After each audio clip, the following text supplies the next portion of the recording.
हमारी संस्कृति, हमारे संस्कार सदा रहे हमारे साथ। भारत के महान ग्रंथों और काव्यों का संपूर्ण संकलन। सब्सक्राइब करें तिलक।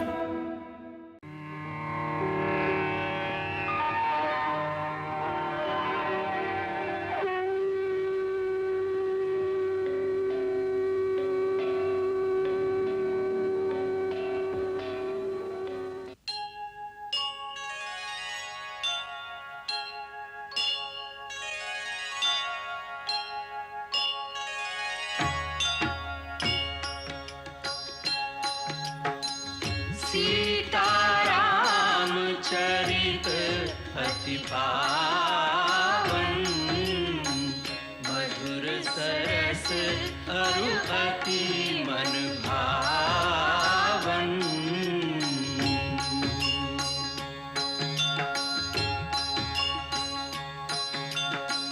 पुनि पुनि कितने हो सुने सुनाए, की प्यास बुझत न बुझाए।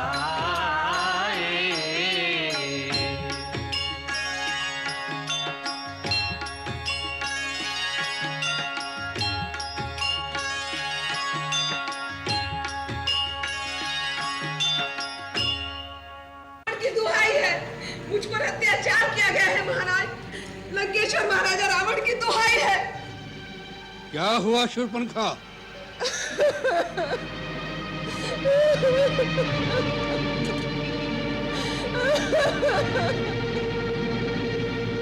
ये कैसी गति बना रखी है?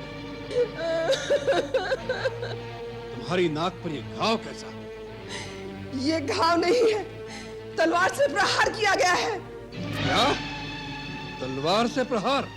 हाँ भैया, ये शूर्पणखा की नाक नहीं कटी है, ये लंकेश्वर महाराजा रावण की नाक काटी गई है।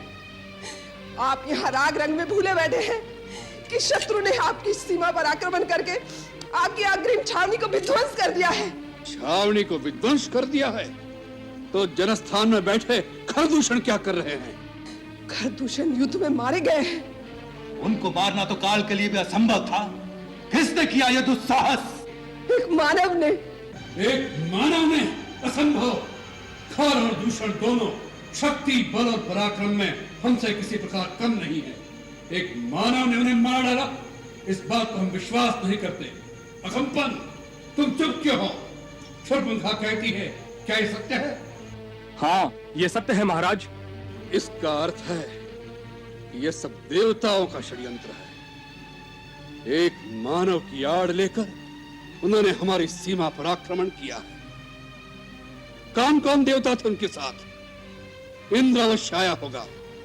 बताओ, कौन कौन देवता उनकी सहायता करने आए थे? पिताश्री, इन देवताओं की ताड़ना किए बहुत दिन हो गए हैं। वो त्रिलोक विजय लंकेश्वर की शक्ति भूल गए? क्या इंद्र भूल गए कि मेघनाथ का नाम इंद्रजीत क्यों है? आज्ञा दीजिए पिताजी, इन सभी देवताओं को बांधकर इसी सभा में उपस्थित कर दूं। उन्हें षड्यंत्र रचने का उचित दंड दिया जाए। नहीं युवराज इंद्रजीत, उस मानव के साथ कोई देवता नहीं थे। कोई देवता नहीं थे? तो फिर कौन सी शक्ति थी उनके साथ? वो अकेला था। अकेला था? वो मानव है या भगवान?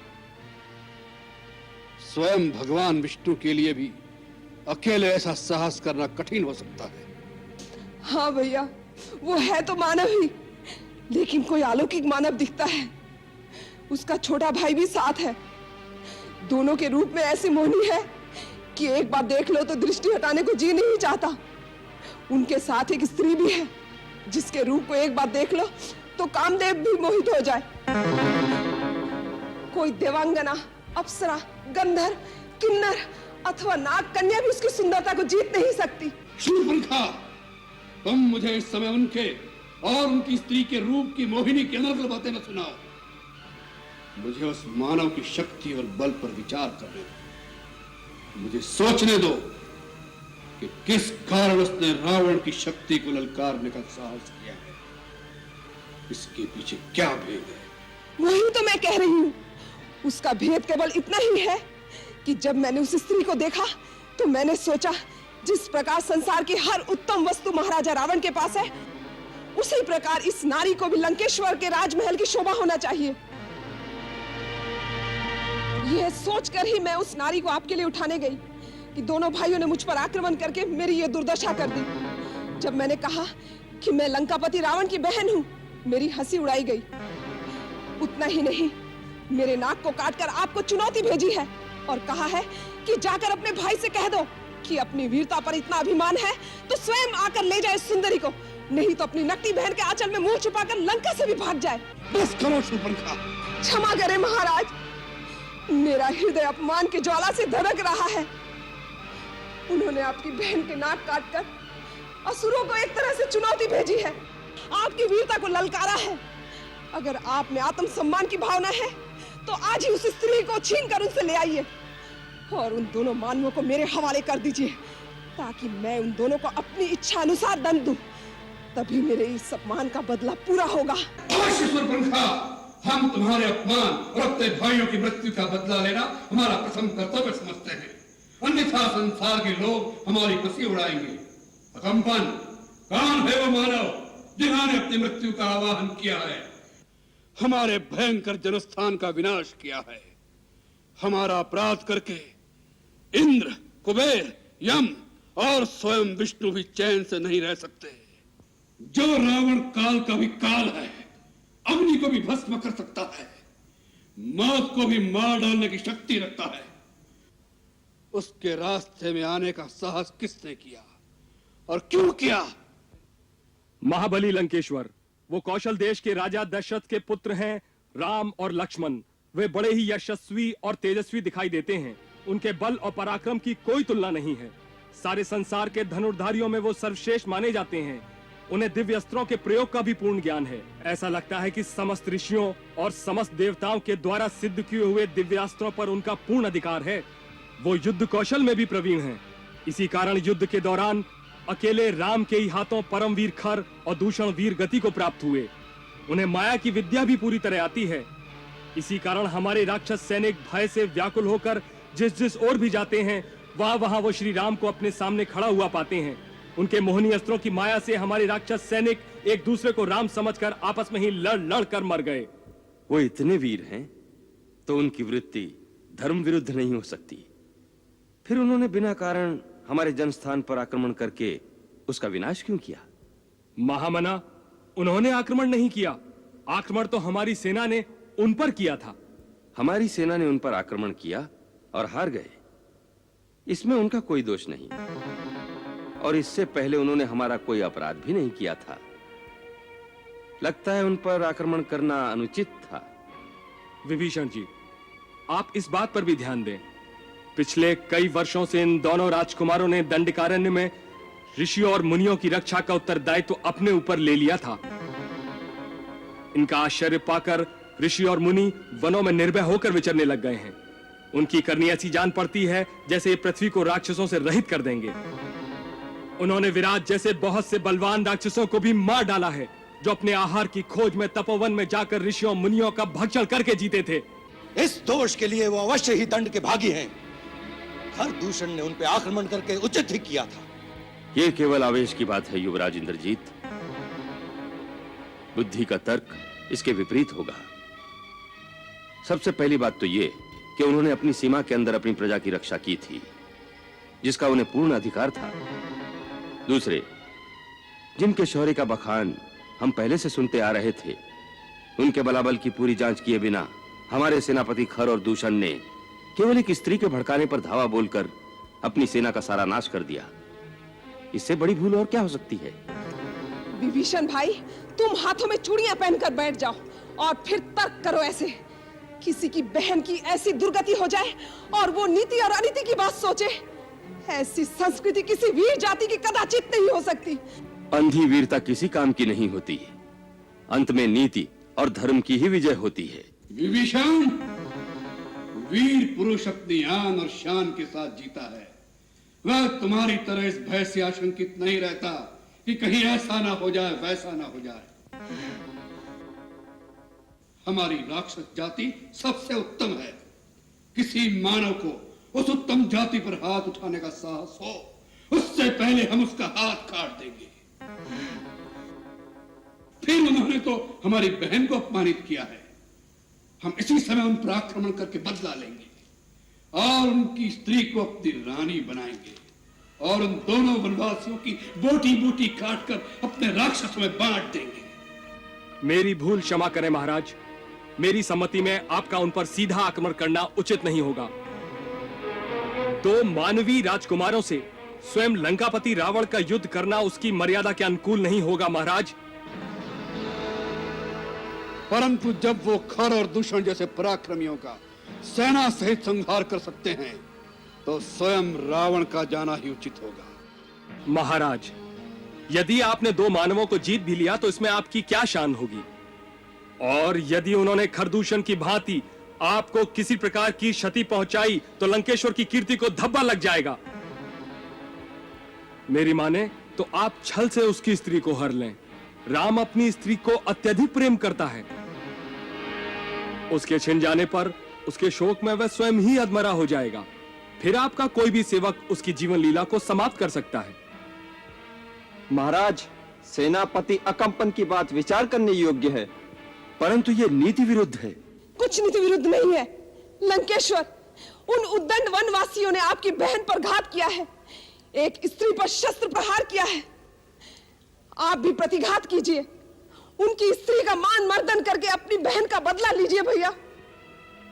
हाँ महाराज, जिस प्रकार नाक से मणि छिन जाने पर नाक तड़प तड़प कर मरता है, उसी प्रकार स्त्री के अपहरण हो जाने पर वह विरह से मरेगा, लाश से मरेगा, संताप से मरेगा। निश्चय यह सम्मति हमें विचार करने योग्य लगी है। छल से, बल से, कौशल से सीता को उससे जुदा कर दो भैया। उसका गर्भ भंग होगा, तभी मेरा कलेजा ठंडा होगा। होगा, यही होगा बहन, यही होगा। यदि उनसे युद्ध करना आपकी शान के विरुद्ध है, तो क्या चोरी करके आपकी शान बढ़ जाएगी महाराज? लंकेश्वर, मेरे परम आदरणीय ज्येष्ठ भ्राता, आप परम ज्ञानी वेदवेत्ता हैं, परम तेजोमय तपस्वी हैं, पांडित्य की पराकाष्ठा हैं, परम उच्च ब्राह्मण कुल में जन्म लेकर भी पराक्रमी क्षत्रियों के समान शौर्य की कीर्ति स्थापित की है। क्षणिक कुमति में अपनी उज्जवल कीर्ति को कलंकित न कीजिए महाराज। आपने जो शक्ति पाई है वो धर्म जनित तपस्या से पाई है। अधर्म के मार्ग पर चलकर उसे क्षीण मत कीजिए। धर्म और अधर्म का विचार शक्तिहीन करते हैं विभीषण। शक्तिशाली जो करते हैं वही धर्म है। परंतु बस, इस समय हम कोई तर्क सुनना नहीं चाहते। आप लोगों ने जो कहा उस पर हम विचार करके स्वयं उचित निर्णय लेंगे।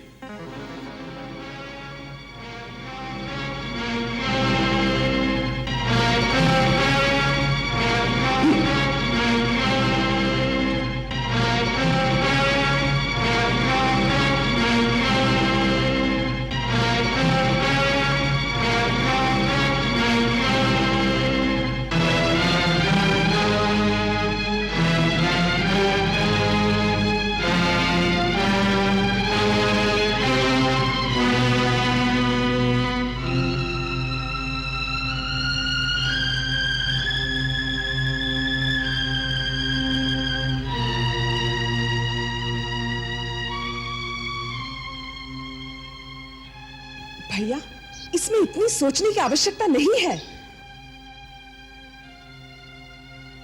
सीता आप ही के योग्य है। उसे आपके पास लाने के लिए मैंने अपनी नाक कटा दी है। आपके दोनों भाइयों ने प्राण त्याग दिए हैं। उसके बाद भी अगर आपने उसका हरण नहीं किया तो आपको शक्तिहीन समझकर फिर कोई आपके लिए प्राण न्यौछावर नहीं करेगा। नीति कहती है कि अग्नि, रोग, सर्प और शत्रु को कभी तुच्छ नहीं समझना चाहिए। और फिर ये कोई साधारण मानव नहीं लगते जिन्होंने खर और दूषण को पराजित किया। उनसे बैर मोल लेने से पहले अच्छी प्रकार सोच लेना चाहिए। आप राजा हैं, आप जो भी करेंगे उसका परिणाम आपकी सारी प्रजा को भुगतना पड़ेगा। आपका कोई कार्य व्यक्तिगत नहीं हो सकता महाराज। सुना है कि आज दरबार में विभीषण जी ने भी आपको यही सम्मति दी है। विभीषण इसलिए कहता है क्योंकि वो कायर है, उसके रक्त में वीरता का जोश नहीं है। और मंदोदरी भाभी इसलिए कहती हैं क्योंकि उन्हें सौत के आने का भय लग रहा है। भैया, सीता जैसी अनुपम सुंदरी अगर इस राजमहल में आ जाए तो इनका प्रभाव कम हो जाएगा। सीता को एक बार देखने के पश्चात आपको संसार की दूसरी नारियां तुच्छ लगने लगेंगी। उसे एक बार ले तो आओ भैया। शूर्पणखा, एक स्त्री दूसरी स्त्री के हृदय में छुपी हुई बात को पहचान सकती है। मैं देख रही हूँ कि तुम अपने निजी प्रतिशोध के लिए अपने महापराक्रमी भाई को एक चोर का काम सिखा रही हो। स्वामी, यदि किसी स्त्री को पाना इतना ही आवश्यक है तो एक वीर की भांति उसे युद्ध में जीत कर ले आइए। जिसे आप चोर की तरह उठा लाएंगे वो आपका क्या आदर करेगी। दूसरी बात ये भी विचार योग्य है कि वो किसी और की स्त्री हो चुकी है, पर स्त्री का हरण एक पुरुष के लिए कहां तक धर्म संगत है। धर्म संगत? महारानी मंदोदरी, एक साधारण पुरुष और राजा के धर्म में अंतर होता है। एक साधारण पुरुष किसी की संपत्ति पर हाथ डाले तो वो पाप हो सकता है, परंतु राजा सारे देश की संपत्ति का स्वामी होता है। फिर सीता की बात तो ऐसी है जैसे एक अंधे भिखारी की गुदड़ी में संसार का सबसे अमूल्य रत्न पड़ा हो, जहां उसका कोई उपयोग नहीं। राजा का अधिकार कि उस रत्न को भिखारी की झोली से निकालकर अपने मुकुट में सजाए, जिससे उस रत्न और राजा दोनों का आदर बढ़े। और हमने ऐसा ही करने का निर्णय किया।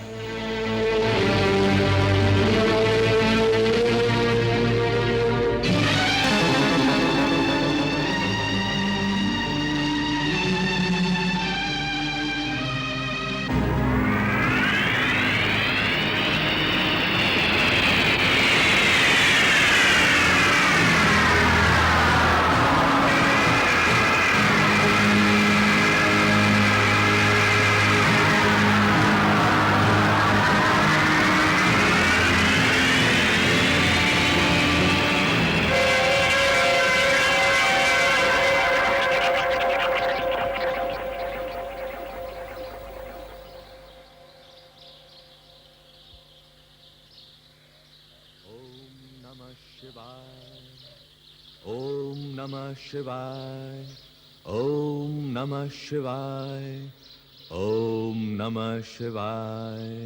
मारीच, हैं? महाराज? लंकेश्वर, आइए पधारिए महाराज, आपका स्वागत है।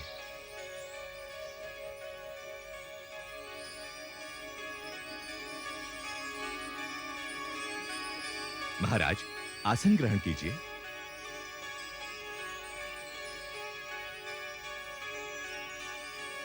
आपके इस प्रकार अकस्मात मारीच की कुटिया में आने से मन में शंका हो रही है। आपके राज्य में सब कुशल तो है ना लंकेश्वर? तात, हम तुमसे सहायता मांगने आए हैं। विकट समस्याओं का समाधान करने में तुम जैसा बुद्धिशाली और कोई नहीं है। तुम बड़ी बड़ी मायावी विद्याओं के ज्ञाता हो। तुम बल और छल दोनों के प्रयोग करने में कुशल हो। इसीलिए हमें तुम्हारे सहयोग की आवश्यकता पड़ी है। परंतु महाराज, मैंने तो मायावी विद्याओं का प्रयोग छोड़ दिया है। छल कपट का त्याग करके मैंने संन्यास ले लिया है। अब तो शेष जीवन कैलाशपति की आराधना और तपस्या में ही व्यतीत करने का निश्चय कर चुका हूं। मुझे क्षमा करें, मैं आपकी सेवा नहीं कर सकूंगा।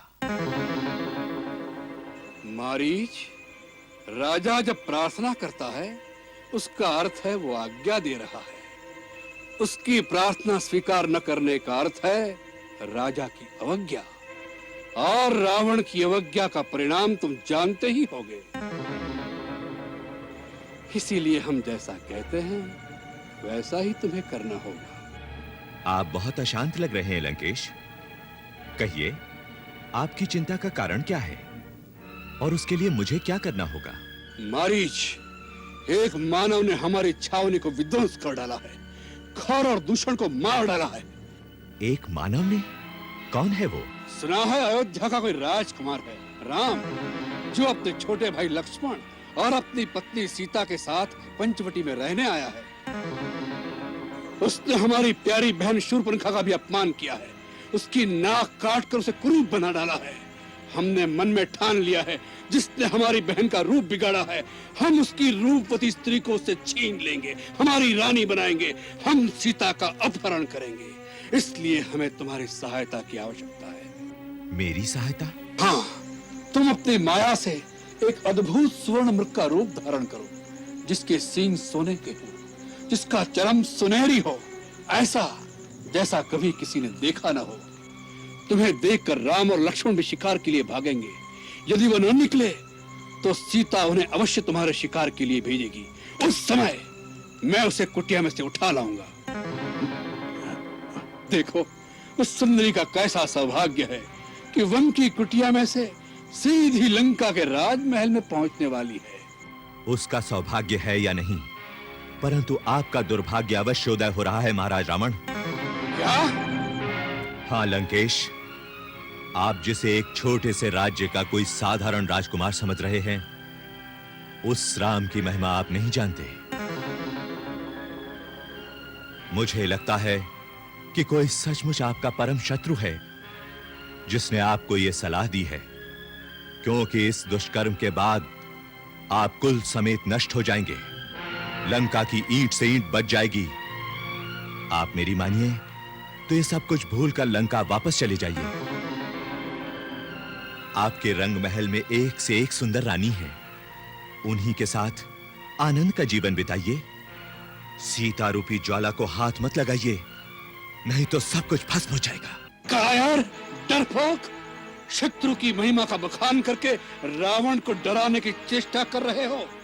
रावण, जिसके भय से भय भी भयभीत होता है, जो काल का भी काल है। मैं आपको डराने के लिए नहीं कह रहा महाराज, मैं सत्य कह रहा हूं। मैं राम का अलौकिक प्रताप देख चुका हूं। मुझे एक बिना फर का बाण मारा था तो मैं 100 योजन दूर समुद्र के इस पार आ गिरा था। वो साधारण मानव नहीं है।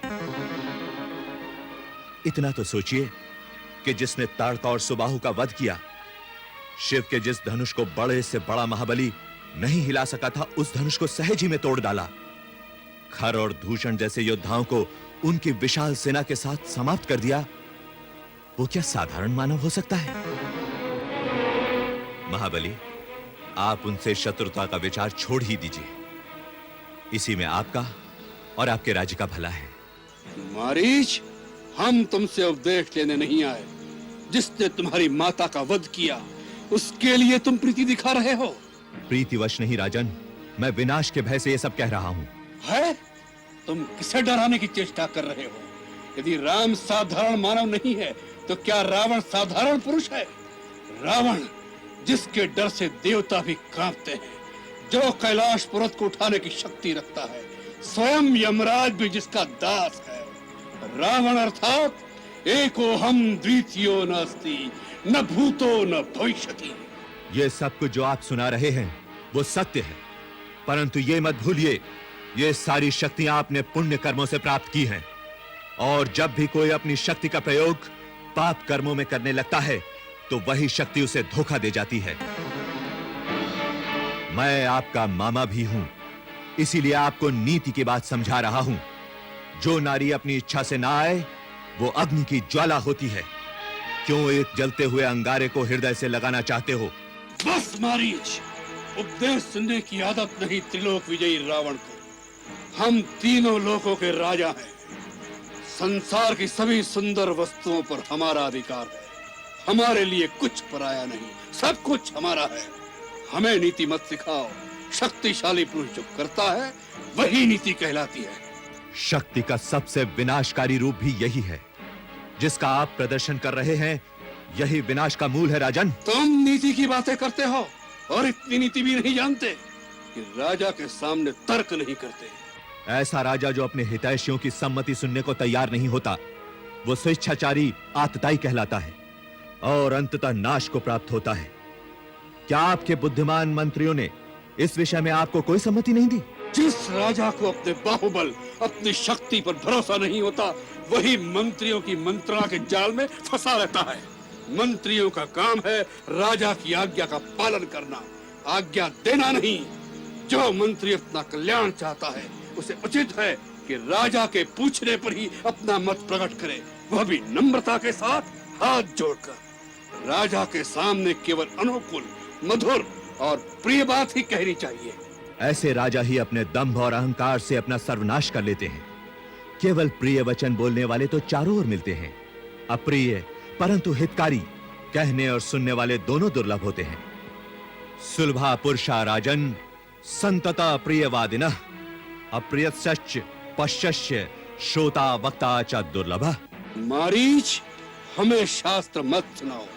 कहीं ऐसा न हो जाए कि राम और सीता से पहले तुम हमारे क्रोध का शिकार बन जाओ। निर्णय कर लो, हमारे हाथों मरना है या हमारी आज्ञा का पालन करना है।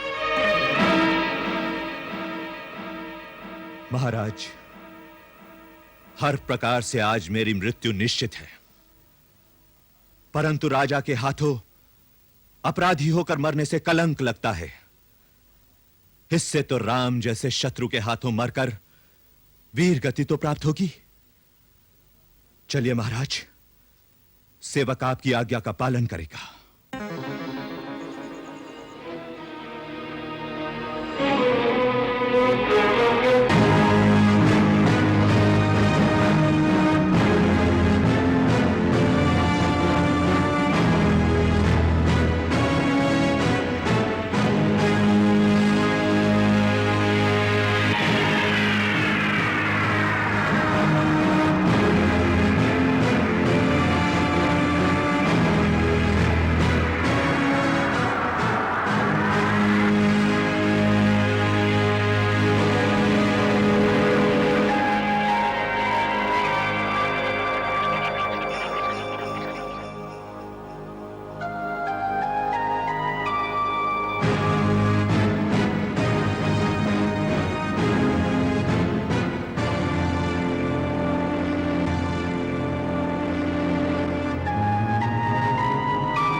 लक्ष्मण भैया आइए, जल्दी आइए। एक अद्भुत दृश्य देखा है। क्या हुआ सीते? एक अलौकिक मृग हमारे आश्रम के पास घूम रहा है। अलौकिक मृग? हाँ। कहाँ है? आइए, जल्दी आइए। आइए स्वामी, आइए जल्दी आइए। देखिए देखिए, वो प्रकृति की अद्भुत कारीगरी, वो अनोखा हिरण।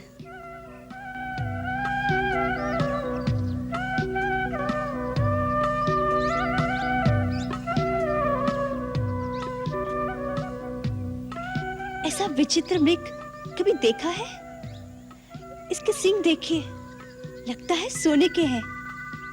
उसकी खाल भी सुनहरी है। सचमुच अद्भुत, विलक्षण। देखा लक्ष्मण? देख रहा हूं भैया। स्वामी, इसे किसी प्रकार पकड़ लीजिए ना। ओहो, कितना मनभावन मृग है।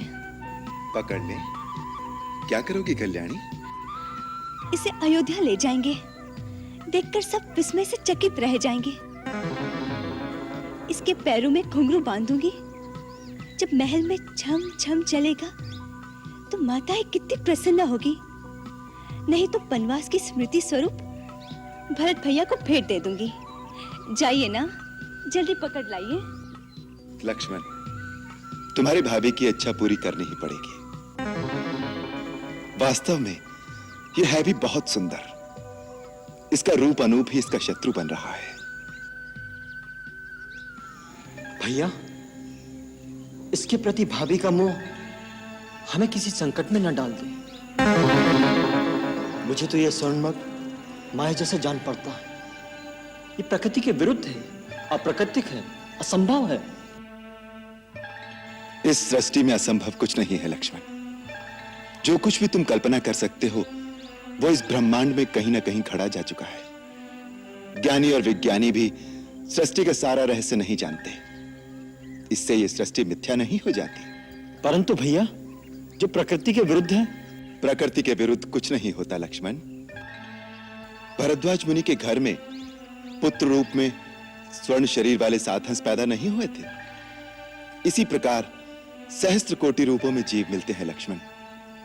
भगवान की माया के सामने ज्ञान विज्ञान का तर्क काम नहीं करता। भगवान की माया हो सकती है, परंतु ये तो मुझे कोई राक्षसी माया जान पड़ती है। याद है भैया, एक बार दंडक वन में कई राक्षस इसी तरह मृग बन के आए थे। ओहो, आप दोनों भाई इसी तरह तर्क करते रहेंगे तो इतने में हिरण भाग जाएगा। अब मेरी इतनी सी इच्छा पूरी नहीं कर सकते? लक्ष्मण, लगता है सीता मृग को पाए बिना मानेगी नहीं। मैं भी चाहता हूं।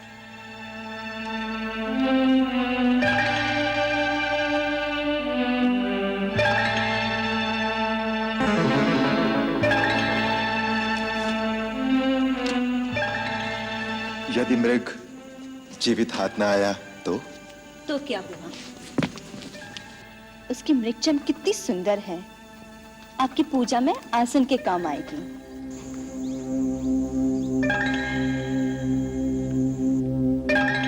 भैया, मुझे अब भी संदेह है कि कोई राक्षसी माया ना हो। यदि राक्षस ही हुआ तो उसका अंत होना भी आवश्यक है। लक्ष्मण, तुम पर्णकुटी में सीता के साथ सावधानी से इनकी रक्षा में रहना। कहीं तुम्हारा संदेह सत्य ना हो। मैं जानकी की इच्छा पूरी करने के लिए इस कांचन रथ के पीछे जाता हूं। जीवित अथवा मारकर शीघ्र लौट आऊंगा। लेकिन सावधान लक्ष्मण, वन में कई राक्षस घूमते रहते हैं, इसलिए किसी भी स्थिति में सीता को अकेली मत छोड़ना। जो आज्ञा भैया।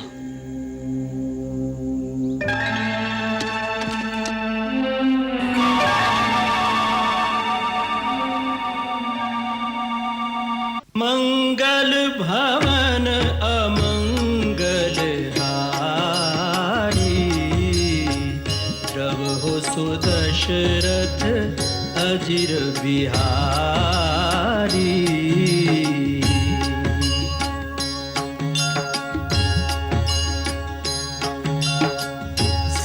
सीताराम चरित अति पावन, मधुर सरस अरु अति मन भावन।